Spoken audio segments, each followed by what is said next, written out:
2023 թվականի հունիսի 8-ին Արմլու լրատվականը հրապարակել էր նյութ Երևանի Լենինգրադյան փողոցի նորակառույց շենքերից մեկի՝ լույսեր բնակելի համալիրի մասին, որտեղ բնակիչները բարձրաձայնում էին իրենց կյանքի համար վտանգավոր պայմանների մասին։ 3 տարի անց այս հրապարակումը դարձավ դատական քննության առարկա, սակայն վերջնական արդյունքում դատարանը կանգնեց լրատվամիջոցի կողքին, արձանագրելով խոսքի ազատության և հանրային շահի գերակայությունը։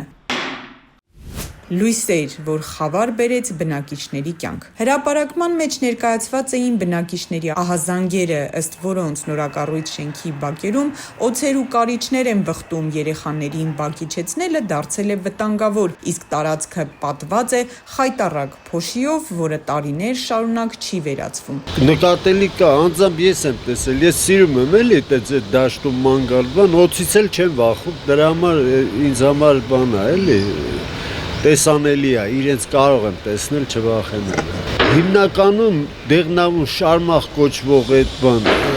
առաջվա այգի, չէ, լորդո չի, չէ, դրանք թունավոր օձեր են։ Լորդոն թունավոր չի։ Գյուրզա է։ Գյուրզա կա, բայց հիմնականում այդ բան անվանակոչուն շարմախն ասում այդ բանի դեղնավուն այտենց։ Այստեղ միջոց աստորական սարքել, այնտեղ շատ են լավ։ Դեպքեր եղել են, փոքր օձեր են ներևացել, երբ որ շինարարություն է գնում, երբ որ հիմքը հողը փորում են,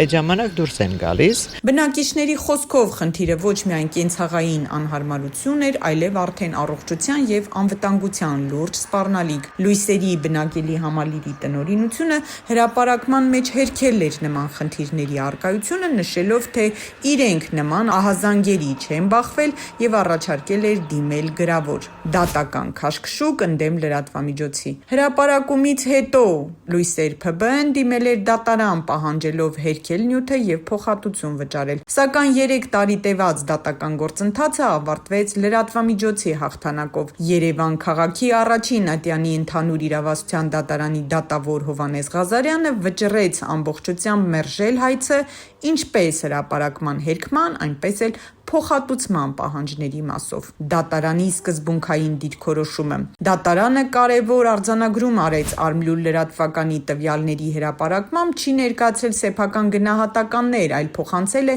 երրորդ անձանց բնակիչների կարծիքներն ու բողոքները որպես ԶԼՄ։ Միևնույն ժամանակ դատարանը ընդգծեց, որ նյութում ներկայացված է եղել նաև համալիրի տնօրինության դիրքորոշումը, այսինքն լրատվամիջոցը պահպանել է տեղեկատվության հավասարակշռությունը։ Հատկանշական է, որ հայցվոր կողմը նույնպես չի հերքել, որ լրատվամիջոցը փորձել է կապ հաստատել և ներկայացնել իրենց տեսակետը։ Լույսեր բնակելի համալիրի շուրջ ձևավորված իրավիճակը վեր է ածվել ոչ միայն կենցաղային խնդրի, այլև իրավունքների պաշտպանության հարցի։ Դատարանի որոշումը փաստեց, եթե բնակիչները բարձրաձայնում են իրական խնդիրներ, իսկ լրատվամիջոցը դրանք ներկայացնում է հավասարակշռված, ապա դա չի կարող դիտվել որպես զրպարտություն։ Այս գործը ևս մեկ անգամ ցույց տվեց՝ լույս անունը կրող նախագիծը կարող է հայտնվել հանրային քննադատության կենտրոնում, եթե իրականում չի ապահովում մարդկանց համար արժանապատիվ և անվտանգ կենսապայմաններ։